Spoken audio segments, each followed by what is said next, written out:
Welcome to How Good's Innovation Online series. We're focusing on biodiversity, regenerative agriculture, and planetary health. Today, a deep dive on regenerative agriculture and some specific thinking about how do you develop products, actual food products. We'll probably think beyond that, but be focused on food from a regenerative perspective with regenerative ingredients. We have Jesse Smith and Lauren Tucker, both from the White Buffalo Land Trust. Our overall outline for today, after these introductions, we'll have a 30-minute or so conversation between myself, Jesse, and Lauren. There'll be some interactive community breakouts to connect with and meet other people on the call, and then also develop some questions specifically for these good folks. And then we'll wrap up to the top of the hour with some Q&A. Before we get started, I just want to point out the last two talks in this initial series. They're focused on agriculture, biodiversity, and nutrition with the executive director of Bioversity International, the largest biodiversity research organization on the planet. And then we're going to look at something called the carbon opportunity cost, or the forest delta, with Arthur from How Good, my colleague here, a more detailed, updated way to think about life cycle assessment and carbon accounting, not just from a flat agricultural field, but from what is the cost of keeping an agricultural field a field as opposed to letting it return to forest. So that's coming up later in September. We're also prepping for the next version of this series, which is going to be focused on a related but slightly different intersection between regenerative agriculture, biodiversity, and racial justice. So we'll be talking with Black and Indigenous and Latino and Asian farmers and food entrepreneurs to look at this sort of emerging intersection and what we can see between biodiversity, regenerative agriculture, and racial justice. So that'll likely be happening later this year, beginning of next year. Stay tuned for those series.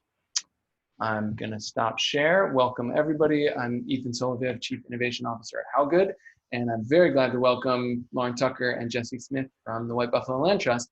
Let's just kick it off. What is regenerative product development? I'm going to pass it to Lauren first and then to Jesse. Yeah, no pressure on that one. We're deep in product development right now and looking at what it takes to bring a product to market that is shelf stable and sellable and meets all of the necessary benchmarks in order to put it on a shelf in a supermarket, as well as coming from a very different developmental place of how we got there. So we're looking at things like, how are we sourcing and why? So with the persimmon vinegar that we are creating and selling right now, we looked at, what is a climate appropriate crop for California? Persimmons are all mostly harvested at one time of year, so they all become ripe. All the orchards are bursting at the seams. They're more of a specialty crop, so they go to farmers markets, some to grocery stores, but there's a lot of waste. And so we were looking at, how do we take this climate appropriate crop that's really incredible and great for our region and value add it through a process of making vinegar. So we're looking at, how do we what we're putting in the product. We're also looking at, what are the farming practices? So developing a really deep relationship with the farms that we source from, and looking at things like, over time, as the business succeeds, how do we take funding and reinvest it back into the farmers that we're working with and work alongside them to improve the health of their land, instead of just saying, are you organic certified? Check, give me your stuff, I'm gonna go market it in the marketplace. So looking at deeper relationships with the farmers. We're also looking at things like, what's the packaging? And can we stand behind the packaging we're putting out in the world? So one of our goals is to have our packaging always be able to return to the earth without harm, which is a lot harder than you would think it would be. So right now, the vinegar is in a glass bottle. We've gone through different iterations of corks to find one that's natural with a wood top. So technically, all of that would break down. The labels aren't entirely compostable yet, and there are very few labels in the industry available. So we're looking at all of those details before we ever get to a store shelf or to a customer's hands. It's amazing. You basically just walked us through a value-adding process right from the source, thinking about the regenerative agriculture practices there, all the way up through the product, and then even the packaging of it. It's almost like it was a summary of this whole thought leader conversation series. We just had a talk with Jane at NUMI about regenerative packaging, earth-to-earth packaging, and what does it actually take to do that. So that was amazing. Jesse, what would you add? What's regenerative product development? How might you do that? And then we'll go back and do some intros a little bit for who you all are. But over to Jesse for a minute. Thanks, Ethan, and thanks for starting that great foundation, Lauren. I have to admit, when you started off your questioning, Ethan, I thought you were going to say, what is the definition of regenerative agriculture? I so thought you were going that. You're known for starting off with disarming questions, and I think this one is right up our alley. And I think that it's really unique to think about product development within the context of regenerative agriculture because of the uniqueness of how each one of us holds what we think of regenerative agriculture and how we think of regenerative agriculture and how we engage with regenerative agriculture. You know, I think there's so much embedded in those two words. And so it leads us down many different pathways when we feel drawn to develop products that are regenerative by nature. You know, what are we trying to regenerate? The planet, ourselves, oceans, people, all of it. You know, it's difficult for one product or one brand to really take on the entirety of the connected system in which it's nested. And so everyone brings their own perspective. And so that for me is what's really exciting about kind of product formulation, product development, product innovation within the regenerative field, is because they can take so many different shapes and forms. You know, as Lauren was mentioning, so much of what we're in the process of right now is releasing products in service to crops. And those crops are obviously nested within their own system. So one of my jobs within the organization and just within my life and how I live is to really understand what are those systems of agriculture that are needed within the context of the landscape in which I work, which is here, central, southern, kind of coastal California. And then what products can be derived and developed out of them. You know, persimmons are going to be a keystone species of many of the cropping systems that we develop, but to be a regenerative system, there has to be diversity in that system. So what are the cover crops and what are the hedgerows and what are the overstory kind of nutrient giving crops? What are the, you know, pollinator species needing? And with that comes a diversity of other production out of that landscape.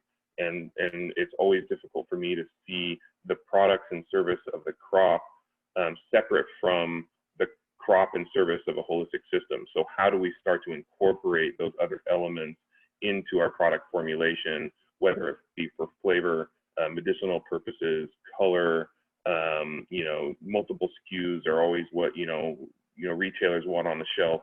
And those are the moments in which you have to make something that's new and exciting and innovative somehow seem familiar and accessible.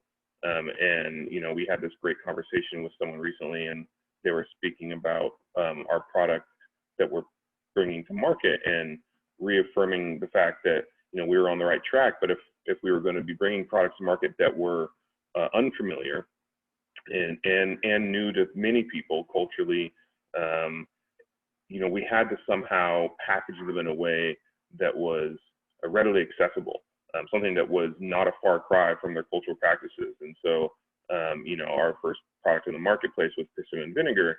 And many people have never had a persimmon before or just don't make it part of their daily routine. But if you can just say, well, do you make salads and do you make vinaigrettes? Yeah, just like that, fruit vinegar, use this fruit vinegar. It's such an easy way for a kind of bait and switch.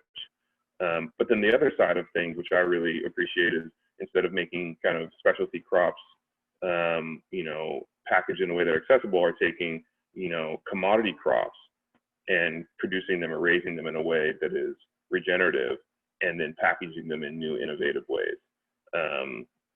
And that's a whole nother kind of track that we're going down right now, looking at just beef, one of the biggest, commodity production systems here in America, and what that needs to look like, both for its processing and preservation and transport, and all that kind of stuff. So it's very interesting. I think I want to underline one thing you said that's kind of a flip. You talked about the product in service to the crop. And usually that's switched around, right? Usually it's sort of like, well, we're making these products and it's all for the product and it's for the business and how this serves the business. But you flipped it on its head and basically said, no. For regenerative product development, you should be developing products that are in service of the crop. And then you went even further and said, okay, it's not even just that, because actually the crop should be in service to the wider ecosystem. And so the particular product that you're talking about has a connection to your place, your landscape, your ecosystem that you are working with. But really regenerative product development would mean that in each place, each bioregion, each ecocultural region, the regenerative products would somehow be back in service to that place. So I just think that's a fascinating angle on it. I guess what I should do is back up a minute and ask, you two are both at a land trust of some sort. What is that land trust, and why are you developing products? Lauren first. Well, one thing I want to add to what you were just sharing, Ethan, is it also ends up, when we look at product development through in service to the ecosystem, then it ends up that it becomes in service to the person. So it turns out that, a clean product, we're taking persimmons and water and turning them into vinegar. Turns out that has so many health benefits. So not only by purchasing this vinegar are you supporting your local agriculture, regeneration of place, and the ecosystem, but it also happens to be very restorative or regenerative for your body. So I'm the newest member to the White Buffalo Land Trust team, and White Buffalo Land Trust has been around, I think we're a little over 2 years, and really beautiful origin story. There's a family in Santa Barbara, family with 3 kids. The wife passed away, and one of her wishes was that her legacy would be regeneration of place. And so that's White Buffalo Land Trust was founded in Lindsay's honor, and has had this really sweet energy, I think, as a result. And the work of the Land Trust is multifaceted. So Jesse can speak to his main role, but we do steward land.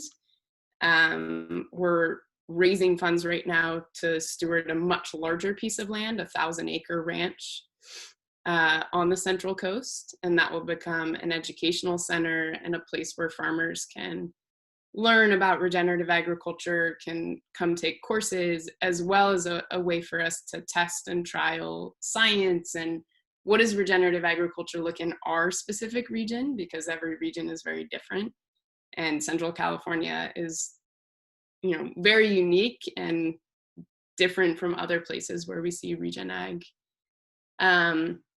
So that's a lot of our work is land-based. And then product development, again, it allows us to support our local community and ecosystems by, bringing money and support into these ecosystems through the sale of products. It also allows us as a nonprofit to build a business so that we're not always seeking donor funds for the work that we're doing. And they really support each other, our educational and scientific work on land, as well as the product development. We really see them as parts of a system. Cool. Okay, thank you. Jesse, do you want to add anything to that? Why product development from a land trust, or to build on what Lauren was saying? We're, from the beginning of this land trust, we knew that it was imperative for us to engage on multiple fronts in order for us to be successful. Natural systems take lots of time to evolve, so too do natural products companies, but on a much different time frame. It's measured in quarters and not decades. So knowing that we wanted to reach kind of financial viability within our organization so that we weren't always reliant for our operating budget on philanthropy, we wanted to develop a natural products company in parallel to our land stewardship efforts so that, one, it can reflect the work that we're doing on the ground, and we can both lead by example within the food industry as well as the land stewardship industry, but also we could have an entity that was feeding resources back into our land stewardship. So it's really kind of finding this full circle to reinvest back in natural capital through the way that we engage as a food brand as well. And as you mentioned, our big thing is on the docket is a capital campaign right now to buy a 1,000-acre ranch that does engage with land stewardship in the context of holistic managed grazing, multi-species agroforestry, riparian corridor restoration, oak woodland regeneration, vineyard management, hospitality, education, training, science, research. It is a center for this conversation to play out in real time, as well as in parallel to all the different people, individuals, organizations that want to come and actually have the conversations that they're having in their boardrooms and within their organizations underneath the oak trees, or while you live stake willow along the banks of an analog beaver dam, or going for pasture walks with multi-species animals while you're talking about your sourcing. And for that, we feel like it's going to really ground so much of the decisions that are needing to be made here in the coming decades within the context of actually being witness to an evolving system of agriculture. So let's talk a bit more about the product, the persimmon vinegar that you're developing. Maybe take us on a bit of the journey from somewhat where the supply is coming from through processing. Are you doing your own processing? Are you building infrastructure for that, or working with a co-manufacturer? And then what's the process to actually, how are you thinking of distributing? And for all of that, I think the kind of framing I would offer is, what are you currently doing, and what's your plan, this first strategy? And if you can see a little bit to what is that the most regenerative way, or how would you upgrade it to get it to an even more regenerative approach to doing that? Yeah, most definitely. I think that what you're very much speaking to is this kind of continuum, these levels of succession. And right now we feel like we're very much pioneer species for persimmons. We're out there kind of wherever we can find a little patch of ground that has persimmons on it, we want to engage with the individuals or the group that has stewardship responsibility over those persimmons. It started with a 4.5-acre organic orchard that I started managing in 2012. This project really got its feet underneath it in 2015 with the USDA Value-Added Producers Grant that's out there to really support farmers and ranchers bringing their raw agricultural commodities to market while retaining ownership over the product through value-added processing. And so that's really what got this started. And as we continue to aggregate, more suppliers, the relationships that we have with them right now are very, very young. It's finding them. It's showing that we will actually pick up the persimmons. We will actually pay them for the persimmons, and that we're doing something that is honoring the persimmons. And for many of those people, that's above and beyond most opportunities that they have for this specialty crop that was started to be planted in the 70s, 80s here in California with a lot of potential, but never really realized market kind of standing because of a lot of reasons. But that was kind of the impetus for this, was that even in a UC Davis report that spoke to its potential, really grounded the fact that we didn't have the culture for persimmons, and that was going to be the major limiting factor. And so right now our process is focused on a natural fermentation of whole fruit persimmons in order to convert all of the nutrients, micronutrients, all the sugars into alcohol, and then into acetic acid, vinegar.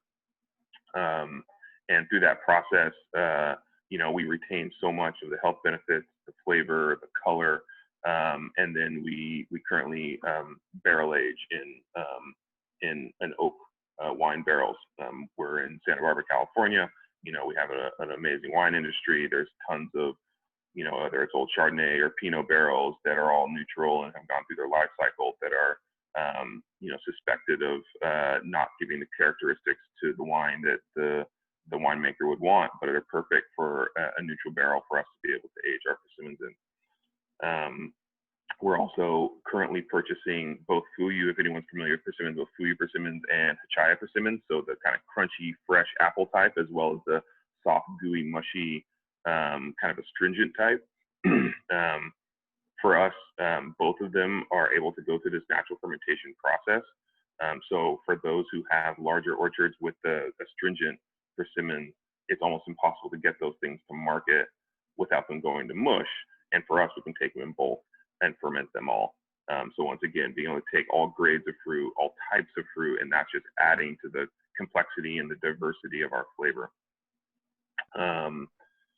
Maybe you want to recontextualize I'm trying to walk through the process. And then our market outlets right now, we're doing online sales as well as retail outlets for our distribution, as well as wanting to have as many people who are incorporating the vinegar into other products or into their kind of restaurant menus, be able to speak to its diversity. And that really speaks to the kind of educational piece where we need to let people know all the different components of and capabilities of this vinegar. It's good for your health. It can be in a health shot morning after going out drinking, but it also can be made into a shrub, and it can be the night of drinking, and a cocktail shrub. It can be a facial toner. You don't need to be drinking it at all. Or a hair wash. It can be part of that. Or it can be part of, a salad marinade, dressing, hot sauce, all the different colors. So there's all these different ways that it can go. And obviously, where we're at right now, price point, it doesn't behoove a lot of those things, dumping a whole bottle on your hair as shampoo. That's probably not what a specialty crop, handcrafted barrel-aged persimmon vinegar is going to be used for. But that doesn't mean that we can't educate our consumers about how to take that old persimmon tree that's never been watered or fed any nutrients in the backyard of someone's house, and they fall on their floor of their, driveway every year. Well, hey, put them in a bucket, ferment your own persimmon vinegar, and then take a bath in the stuff, or do whatever you want to do, And so that comes back to educating people. We're not trying to create some proprietary process here. We're trying to show people that these skills are accessible. This fruit is appropriate for many of our climates around here, and it's really good for our health, and it's delicious. So amazing. So yeah, please. I can add in a little about processing. So right now we work with a processor who's mostly producing vinegar for us. He also produces other vinegars, but we're his main client. And I think that processing is a really interesting question, and it's more relevant per crop. So when you look at vinegar, the hurdles to setting up a facility are a lot less than if you look at cured beef. So cured beef, if we want to sell it across state lines, we have to be in a USDA facility. And that is a much larger hurdle. So when we look at different products that we're developing, so right now we have the persimmon vinegar on the market. Our next one will be a cured beef snack. That's going to be processed in a very different way. We're not looking at setting up our own processing facility or such an intimate relationship with the processor because of the legal hurdles and the differences between processing beef and making vinegar. On the retail side, we're selling directly online. We're selling to local retailers. We've had conversations with distributors. To be honest, being in the food space for so long and being put in this role, I thought it would be a lot easier to sell vinegar to great grocery stores. There are so many hurdles, and I think a lot of them have to do with what's gone wrong over the years. But when we look at much larger retailer chains, the amount of paperwork and safety protocols and things we have to have in line in order to sell to a large retail chain are extensive. And we're getting there, and we're growing, and we're learning as we grow. But really, there's so much more flexibility in farmers markets, small specialty stores, the co-op in your neighborhood. It's much easier for them to say yes to a product than it is a large chain. And I don't know why, but that's been really surprising to me. And then certainly there's different price breaks. So when we look at going through a distributor, we lose a lot of money. And so we're not there yet because it doesn't make the business model work. So we're in this space where we're looking at all the sales channels, and I think every business goes through this, but looking at what's that ideal combination, how many direct, how many to retailers, and how many to distributors.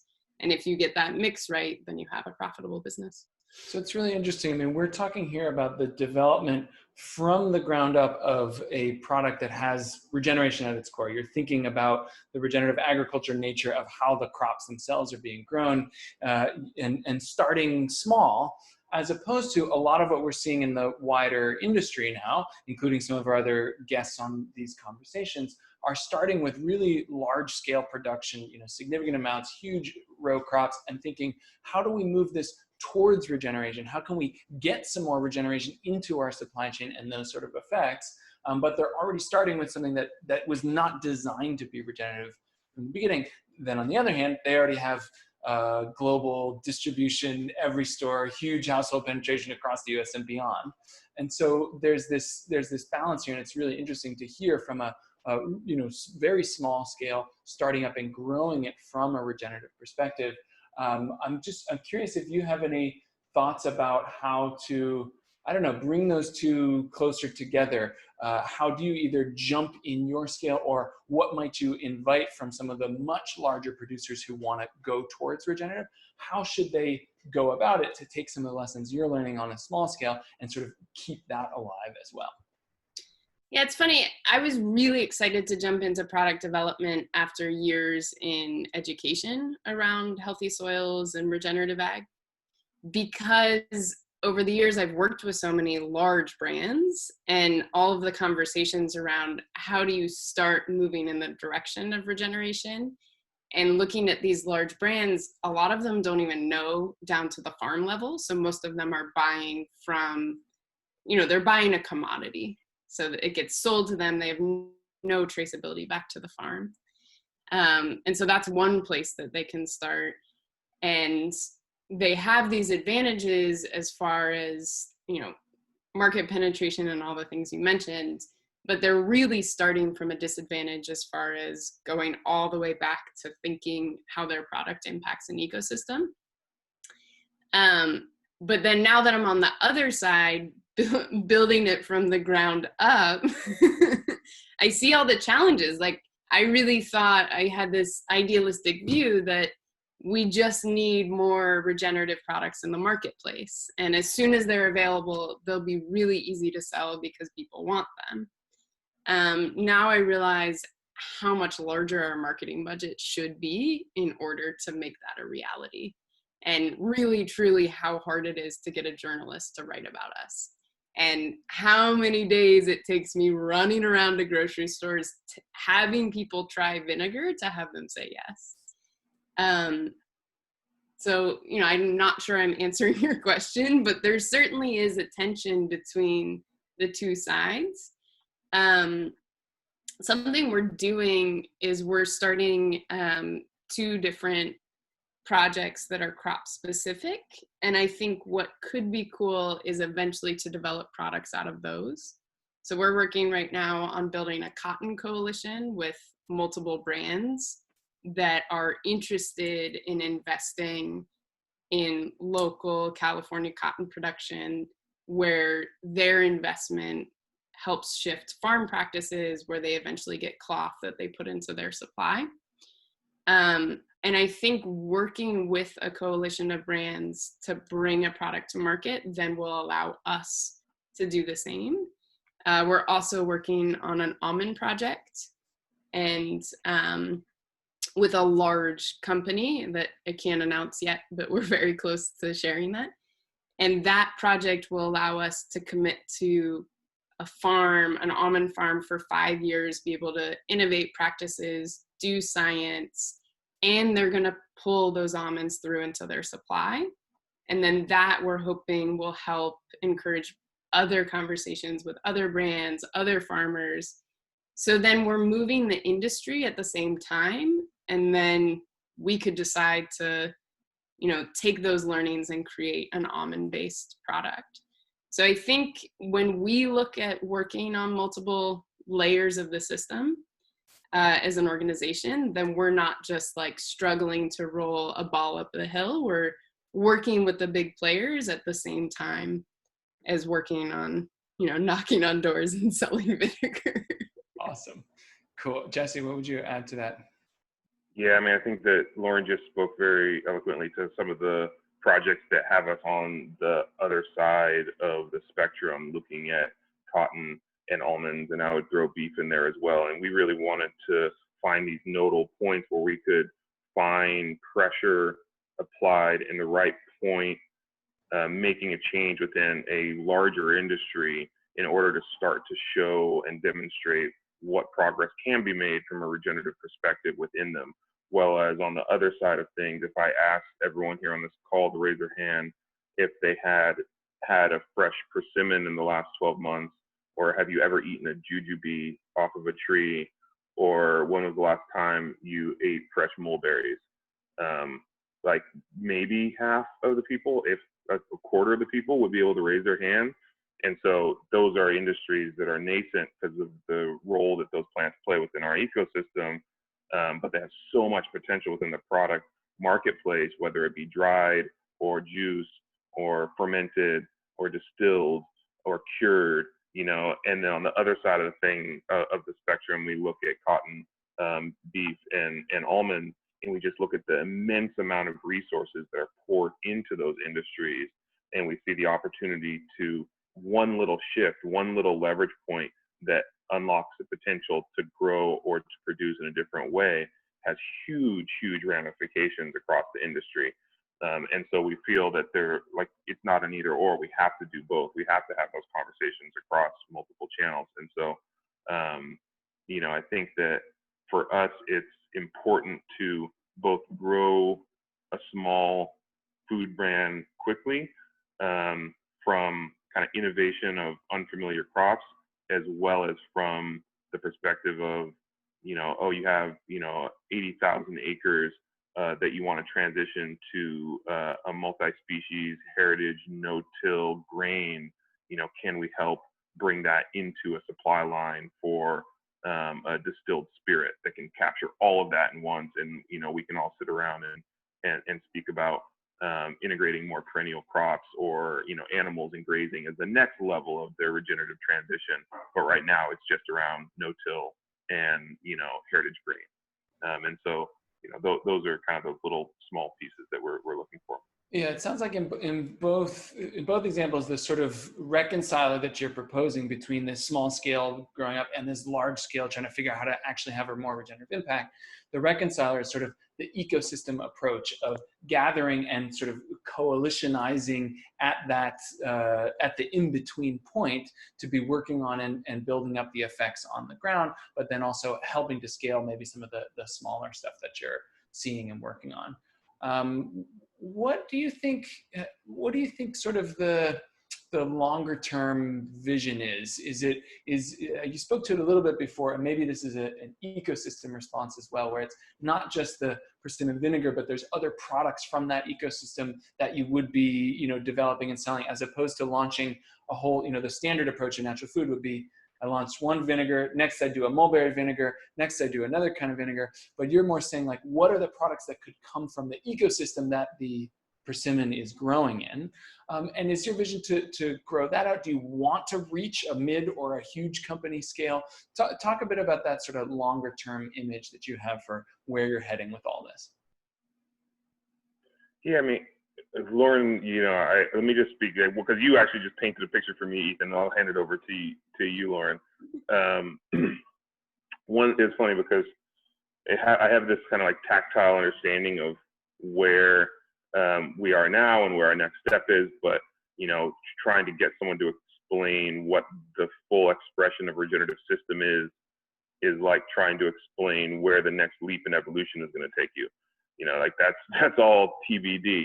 And so you can only kind of speak to what it might feel like, or what it might taste like, or what the experience might be. And so, you know, when we hold our first two products of the persimmon vinegar and the cured beef, I can see already that our next need is to diversify the amount of SKUs that are supporting the ecosystem of our vinegar brand or sub-brand, if you will. And so that's either new flavors that are brought into our persimmon vinegar. So whether it be in early years of diversifying our persimmon orchards, we have mulberries coming off, and it's a mulberry flavor that gives a different color and a different taste to our persimmon vinegar. Or, you know, a different kind of vinegar category. So kind of they have these like faux balsamics, you don't have to, you know, age them for 12 years, you know, instead they're short age, but you're adding some sweetener into it. And a lot of people will add sugar, but for us, we're also growing jujubes, the original candy sweetener from China, unbelievably high bricks, like syrupy sweet. Can we use those jujubes in limited quantities to then back sweeten our persimmon vinegar to make like a faux balsamic drizzle or glaze? You know, we can start to see, you know, trying to support diversity in the habitat of our persimmon orchards, you know, all of the native plants, all the sages, you know, producing a really rich honey that could also potentially be something that was incorporated within our persimmon vinegar with like a fire cider component, like a health tonic. And then kind of on the like kind of botanical side of that, you know, there's an amazing kind of herbal notes that can be played out by potentially infusing those native sages or floral notes into our vinegar for like a persimmon vinegar dressing or something like that, like salad dressing. And so you can see all the different components that kind of work within the ecosystem having some role in actually supporting and developing your brand reach into different kind of subcategories. And I could kind of do the same thing with the cured beef, but you kind of get the picture of, you know, what is the role both on the land and within the marketplace. Yeah, I get the picture. I get the flavor almost. The scene. It's like really a full taste of the place and everything that goes into it. It's awesome. Yeah, Lauren, what would you add? And then in a minute, we'll take some questions to a little breakout. Go ahead, Lauren. Sure. Yeah, I would love to build a brand that's as large as General Mills and have it be rooted in regenerative agriculture. But does that make sense? And I don't know yet. I think that what I hope is unusual about what we're doing is we're building on very specific values and very specific understanding of supporting an ecosystem. And I'm not willing to compromise that as we grow. And, you know, right now we pay our farmers a really fair price point for sometimes persimmons that are going bad. We're paying everyone who helps us develop this product a really fair price. And then we're selling it at a price that makes sense for us to continue this work. And I never want to make sacrifices based on what we want to see in the ecosystem and what we want to support. And so can we grow it large? Maybe. Should we grow it large? Maybe not. And what's that ideal size? But I think if we keep rooted in knowing our farmers, supporting our local ecosystem, looking at what makes the most sense to develop here in the region where we live, then hopefully we'll grow at a pace that makes sense for our mission. Awesome. Okay, so we're going to head into a quick round of breakouts. I want you to say hey to who's there, introduce yourself briefly, and then say what's the most exciting thing that I've heard so far, and then also what's a question, what's emerging for me from what Jesse and Lauren have been talking about that I really want to dig into and understand more about. We've also already got some great questions in the chat that we'll pick up in just about 4 or 5 minutes when we're back, so see you shortly. Lauren and Jesse, you can take yourselves off mute. So if you've got questions, you can raise your hand or type them into the chat here. We've got one from before that here, how do you plan to communicate the regenerative process and value to the consumer? Yeah, what's your education plan? Yep. Well, I can speak to it on the ground. I think that one of the main things that we do through our education kind of community engagement for White Buffalo Land Trust is inviting people to similar conversations like this. We hold speaker series in our community to talk about that reciprocity between agroecology and cuisine. We talk about, you know, the certifications of land to market, of organic, of biodynamic, of regenerative organic, you know, so that people have at least a baseline context as to what to expect from a label and a claim on package. And we're continually having this conversation through social media, whether it be LinkedIn or Instagram. I mean, I think that's now a forum for brands and individuals to have. I mean, I'm surprised these days, you know, the easiest way to get a response from a brand is to go onto their Instagram message and just send, someone gets back to me within like 5 minutes, and it's just like, oh, okay, you can actually have a dialogue with, you know, someone at a company. And so, you know, I think that's a big piece for us, is just being able to have this continual dialogue between our producers, our distributors, and our customers. But I'll let Lauren speak a little bit more too about kind of what we're doing on package. Yeah, I think we've been in a rebrand process for the last almost 6 months, and you'll see our new packaging really soon. And we had the chance to work with a really amazing firm in that process. And it's been an interesting tension between, we want to share everything, and on a package you get this much space, and in an Instagram post you get a little more space if someone's following you and reading all your posts.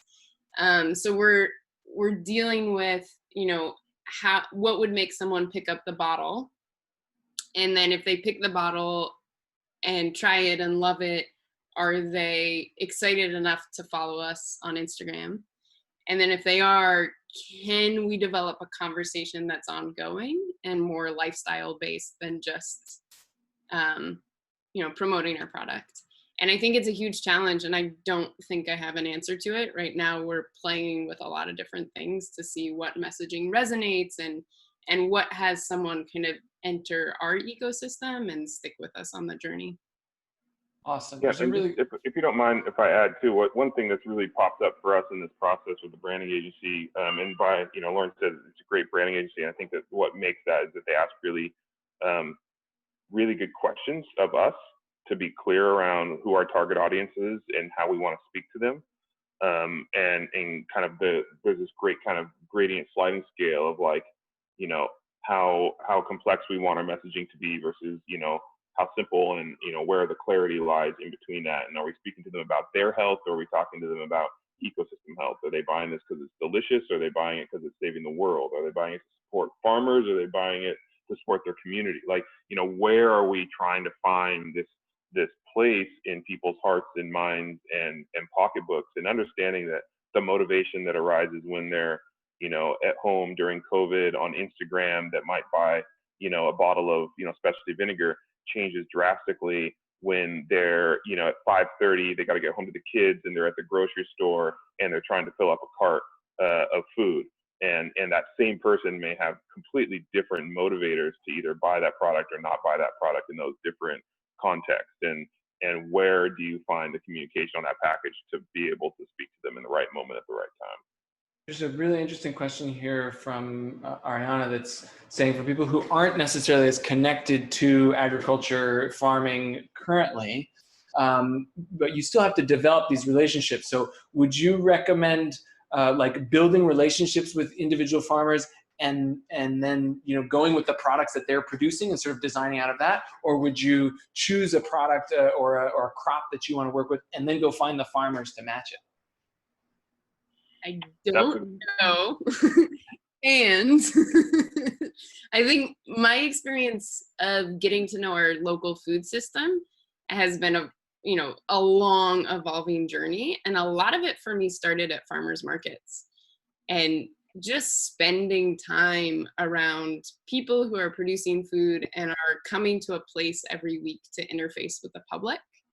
and getting to know farmers, and then that evolved into farm tours and eventually volunteering on farms, and then for me it evolved into a lifelong journey.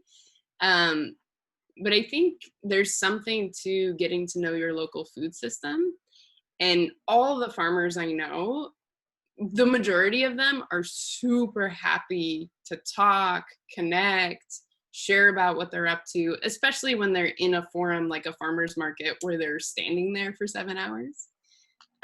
So that's how I would start. I would say do both. Personally, I think understanding, like I would say if you want to do regenerative, try to make it a tree crop to start. You'll have a lot better time, and then follow that engagement with farmer path. I think you should be working both simultaneously and see which one yields first. And try to do something that's shelf stable. Shelf stable makes a really big difference. Totally. Let me go to this. There's a question here that's talking about the product in service of the crop, in service of the ecosystem. But how do you sort of like balance or marry that with what's trending in the marketplace? So like, is there an intersection between like what's hot, but then also something that could be in service to the ecosystem? How do you look for that? Wow, that's such an interesting question. Go ahead. Your first thoughts on it. Yeah. I mean, we've been part of a group that's trying to make regenerative agriculture trendy. And, and in some ways, the group of us who have done that work over the years have succeeded. So it's always interesting to me where trends come from. What's the motivation behind the trends? And I would dig a little deeper into who's creating that trend and why, and then is it really serving a customer? I think something we forget about when we look at product development is the customer. They're part of the same ecosystem as the farmer, as the distributor, as the retailer. And yeah, I mean, the more you can bring in the customers that you're hoping to serve, I think the less you have to follow what are those hot trends.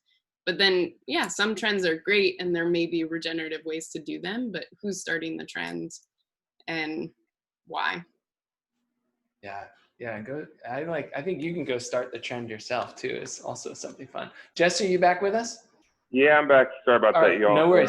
Just wanted to kind of follow up on your original question, which was, and I think it was actually someone else's question in the chat box, talking about kind of connections to farmers and sourcing and product development.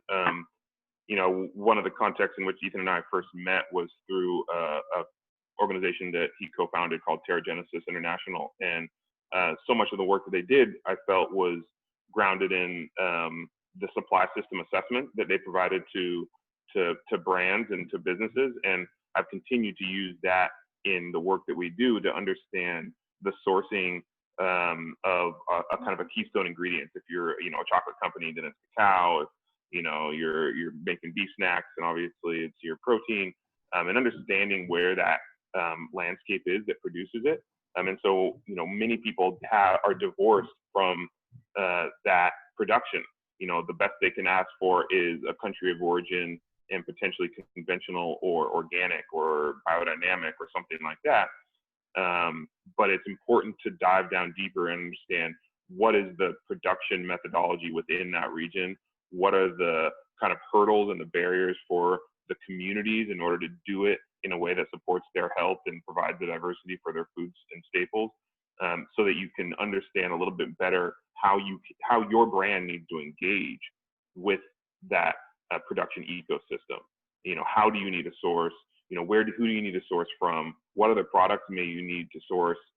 But what that also opens up is so much in the way of inspiration. There's all these other potential crops and ingredients and flavors and visuals and stories to be told when you do it from a holistic kind of ecosystem perspective. So, if you're sourcing locally, then yes, start at the farmers markets. But if you're already a brand that has a global supply, network, then really understanding where you need to kind of put your finger in the pot and kind of and stir the right direction. So yeah. Right. Well, we're getting close to time here. I got one kind of quick question for each of you, which is, you know, who would you want to get in a room together to work on some like epic regenerative product development, to really take products to the next, like who would you want to get together thinking and working together to really innovate from a regenerative source? I need a lot longer to answer that question. Just top of mind, who comes to mind? Who would you like, who could really move things if you got them together to be thinking and working on products? I mean, I would say I always find myself kind of working in parallel to a gentleman. I mean, he's done a lot more work out there than I have. I would give him that respect. But we always seem to be working on similar projects. Neil Spackman. Neil Spackman's doing some amazing work with everything from mulberries to mesquite. He had some great projects in the Middle East and agroforestry systems. So Neil Spackman's, and then I love the mindset of chefs, you know, and their creativity. You know, I've always respected Dan Barber and his work up at Stone Barns, and I know that there's a whole kind of slew of chefs that are following in his footsteps as well. Right. So chefs, epic permaculture farmer designers, and maybe if we can get one of those bigger companies that's got the big distribution penetration reach to all get together, then we churn out some great stuff. So thank you everyone for coming today. There's an upcoming series on regenerative agriculture and regenerative supply. If you're a supplier or a company that wants to be working towards regenerative supply and the type of ecosystem relationships that Jesse and Lauren have educated us about today, then get in touch and we'll let you know more about it. Thanks all. Thanks, Ethan.